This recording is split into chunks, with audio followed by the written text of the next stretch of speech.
Greetings everyone, and welcome back to Pep Organ. Well, it's 2024 now, a new year, and if you're anything like me, you start the year by thinking about new ideas and new ways to see the world. I always try and challenge my beliefs and my perspectives on things to make sure that there's not a new way or a better way of doing them. And today I really want to talk about that and channel my energy into the organ, because I've got a lot of new ideas for the organ, and I've been dreaming about this for a long time. In fact, I've almost been thinking about it since I started learning the organ. And these are ideas that I always imagined would one day just magically appear and be in front of me, but it never happened. And that gives me a reason to make this video today. So I hope you join me on the ride. If you're interested in organs and organ videos, discussions, then please consider subscribing to Pep Organ. But let's get into it. When I talk about the future of organs, we might have to start by looking at the past and see where the organ could potentially go by looking back. You see, the organ evolved over many, many centuries. It's an instrument that's been, if not in principle or in core, it's been the same thing for 2,000 years. The invention of the ability to blow and sustain air through a wind chest was a more recent one in the last 1,000 years, but the whole principle of the organ has been there for longer than almost any instrument. And the whole idea of the organ and the beauty of it is that it has continuously evolved throughout time. See, back in the day, you couldn't even differentiate the different sounds on an organ, and we're talking back in the 1400s or so. If you wanted to create the organ sound, you only had one keyboard to play, and you only had one set of different sounds, or a couple sets that had to all be played together. When the idea emerged that organs could be used to create different sounds at different times, around the 1400s, with the invention of the separated stops, allowing you to now pick whether you wanted a flute sound, or a principal sound, or a reed sound like an oboe or a bassoon, that opened up a world of possibilities about what the organ could be, because now, unlike every other instrument, it wasn't limited to one sound, but it was essentially able to do any sound and become the king of instruments, which is what it ended up becoming in the Baroque era. And we must not forget as organists that when we talk about organ and have all these lofty ideas, we don't want to think that we're ridiculous, because the organ was once the most advanced human invention of all time. And today, that's not the case anymore. The organ is not the most complicated invention in the world, but the fact that it once was should always remind us that we need to keep pushing this instrument further and never really rest on our laurels here. Now, I'm not an inventor myself, but just looking at the trends, I can see so many different things the organ could be doing that shouldn't be hard. Going back to the history of the organ for a moment, the ability to play on different keyboards and then eventually on different stops and on the pedals as well was all part of what makes the organ what an organ is, and the experience of being able to create different sounds on different manuals, pull stops, eventually press pistons to change the sounds even faster, and finally the ability to have an electronic sequencer. People started to describe the organ as the world's first synthesizer. I'm not sure if you've heard that description before, but I hear it quite often.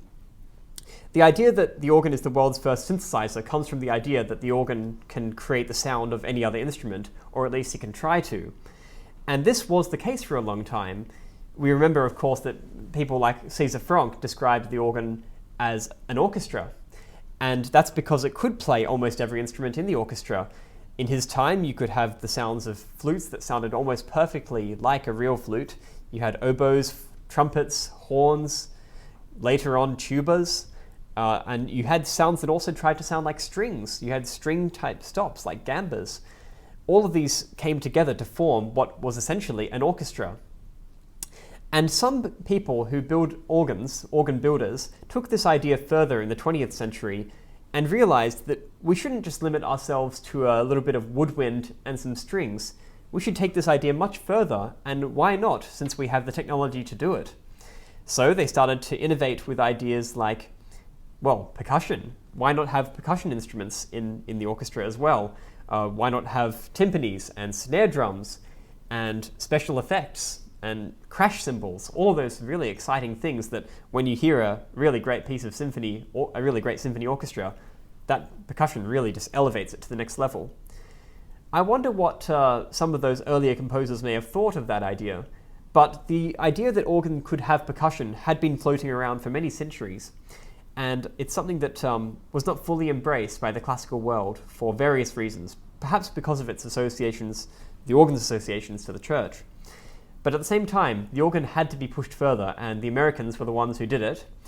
Not just with the ability to have percussion and expand that orchestral idea of the synthesized organ, but also about where the organ should be positioned, the console, where the organist should sit. The idea that the organist should not have to put all of their weight into the keys and allow that all of those complex mechanisms to be simplified into an electric action, allowing the organist to now play fluidly as they want on light keys and play anywhere in the building rather than stuck up with the pipes, was a great invention. And that was what really helped push the organist even further into the ability to do all sorts of things that had never been done before.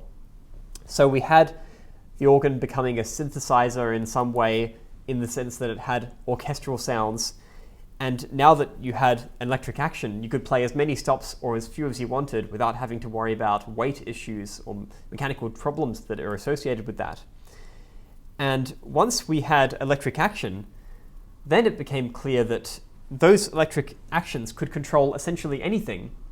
And that's the reason why you could press a note on the organ and it could activate a drum. It didn't really matter what you were operating at that point. And if you're going to be operating all these instruments, why limit yourself just to classical instruments? Why not start to introduce some more newer instruments that came along later?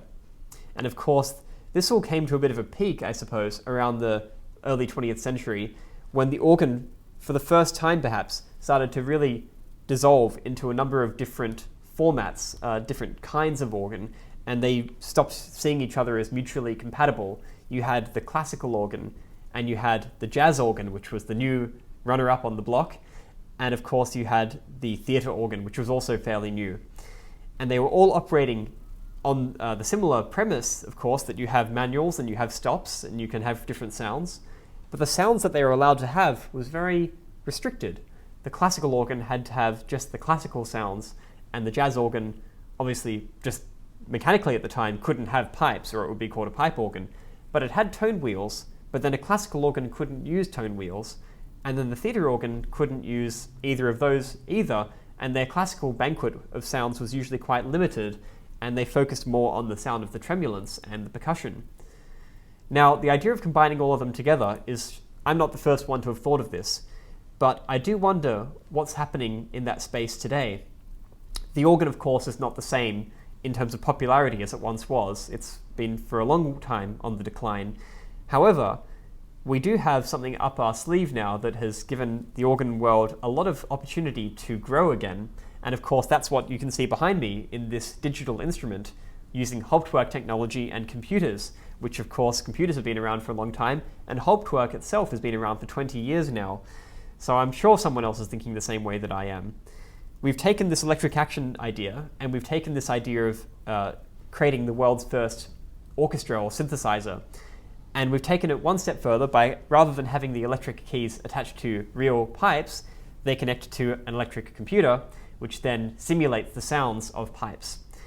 And the problem with all of these Hauptwerk technologies, and not just Hauptwerk, but all of these computer programs that emulate the sound of a Hammond or a theatre organ or a harpsichord or what I've got behind me, a Cavaille French Romantic instrument. What's the problem with all of those is that they're all looking backwards. They're all retrospective. None of them are trying to push the world forward or push organ forward in terms of its evolution. Now, it's a great thing that they are doing, don't get me wrong. They're able to now, for the first time, we can play these great instruments, the world-famous instruments, in our own studios at home. But that's not really where the organ should end, is it? There's a lot more you can do with that. So why can't we just simply add a little stop on my French Romantic organ, which is a Hammond tone wheel? Why can't we have a theatre organ stop that gets put into it? I've talked before on this channel, on my Hauptwerk video, about composite organs and how exciting I think that would actually be. The fact it hasn't happened and I haven't seen it much is perhaps telling of just how afraid or uninventive the organ world is becoming.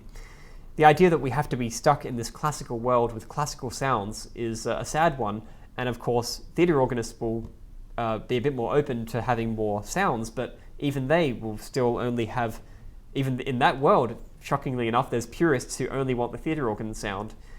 So I'm here proposing something a little bit more radical than all of those ideas, where we should have an organ that can do everything. You see, if it's called the world's first synthesizer, why can't it synthesize the sound of an actual synthesizer? It's been many, many decades now that we've had synthesized sounds, and anyone who's listened to the radio in the last 60 years has heard synthesized sound all the time. It's basically part of the fabric of our universe now. There may have been a time once when people were still rallying for the acoustic sound and would not tolerate anything electronic, but that time is truly over, and most people have embraced the sound of electronics, at least to some degree, in their music. Starting off, of course, with the ability to amplify sounds. If you can amplify sounds, why not just amplify a tone wheel and put it inside a pipe organ and put a speaker in there? Or for that matter, just simulate the whole thing and put the speakers out there and invest all your money instead from pipes, invest your money into really good speakers. Why not do that? All ideas that just something to think about. So effectively, the organ, I think, could implement the sounds of many different organs, including modern synthesizers, historical synthesizers like the Moog, or these kind of special synthesized sounds that try to sound like an organ but aren't. You know, you could add that to real pipes, or you could add the sound of electric pianos, or acoustic pianos, or harpsichords, or all of those different things. Blend them all together, make a new instrument, but don't make it retrospective. Call it a new instrument. Call it something new. Don't just say, I'm picking these instruments and I'm going to build something that's a little bit of a Frankenstein's monster. Build something that you want to call new, a new instrument that can do something that no other organ can do, which is all of these composite sounds. Now, I suggest this because I do find that it's sad that the organ has somewhat stopped evolving. We've had a few innovations. Of course, this is brilliant. I'm never going to complain about digital organs. But the ability that they've unlocked for us, the potential that is there, is just left untouched. And I'm fearful that all of these different worlds of musicians never collaborate and create something that combines all the different sounds together. Now, a lot of purists who are listening to this video might be shocked about these ideas coming from Pep Organ, but I think that if your organ had, your church organ or your organ in a concert hall, had those percussion stops available, had those jazz organ stops available, a bit of Moog, a bit of synthesized bass, guitar, whatever, you might just one day decide to try it and see what you think.